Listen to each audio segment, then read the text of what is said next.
kapita agenda kujja naye weekebere n'okwekebera obusasuzi bwo obwesigwa bwo bassebo ne bannyabo tulekeraawo okwatula obulokole ku mimwa n'okwogera Mukama yebazibwe ng'alimu n'akawoowo naye ng'entambula yaffe si ya kirokole. Ekintu ekyo kinene nnyo kyetaaga kirwanyisa nti osanga bannamawulire nga bakoze analysis nga bawandiise emikutu ne bagamba emikutu gy'abalokole TV ne radio. Jjukira bannannyini mikutu be babulizi b'enjiri balinga nze naye ne babawandiika nga bagamba ayina ekikopo ky'obutasasula, owookubiri amukwatira ku nsawo, owookusatu amuddirira, owookuna. Naye Mukama akyatutaasizza. Soloti media eri mu basasuzi. Tusasula okusinga abalokole, tusasula okusinga abatali balokole. Okusasula tebuba bugagga, guba mutima. Kubanga eri asobola okulenaga nti kati oyo ye mugagga. Bassebo ne bannyabo bw'oba ofuna ekyokulya ewaka osobola n'okuyamba abalala nabo n'obalowoozaako. So omwoyo ogwo nsaba abali ku Soloti FM ne Soloti TV gubaviireko ddala.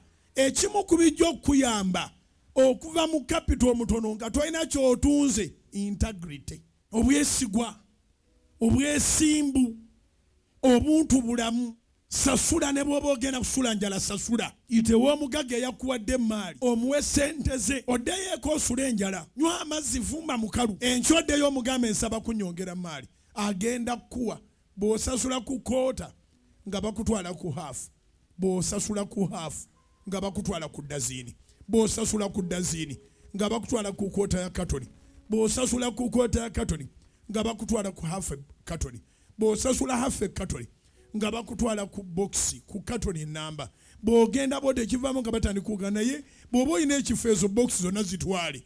Akakodi akakulaakulanya abantu mu nsi yonna kukolera mu ssente z'abalala. Naye tolina bw'okolera mu ssente z'abalala nga tolina mbala ya bwesigwa, nga tolina mbala ya buntu bulamu.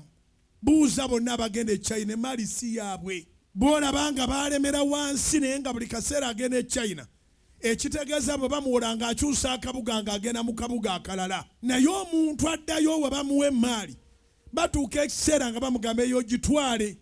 Ne bwabaga nedda bannange nga nedda gwe gitwale, olina ky'obalaze.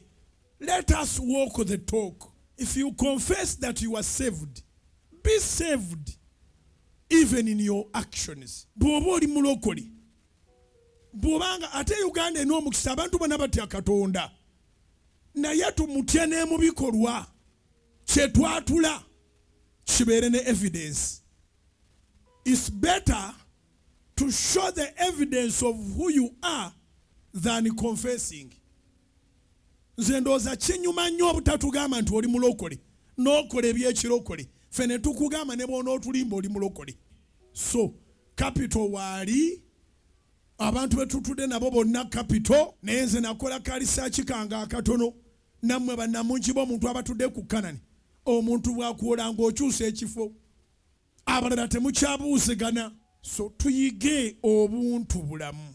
Kapito tali wala. Kapito akusemberedde nnyo singa onooba n'embala ey'obuntu bulamu.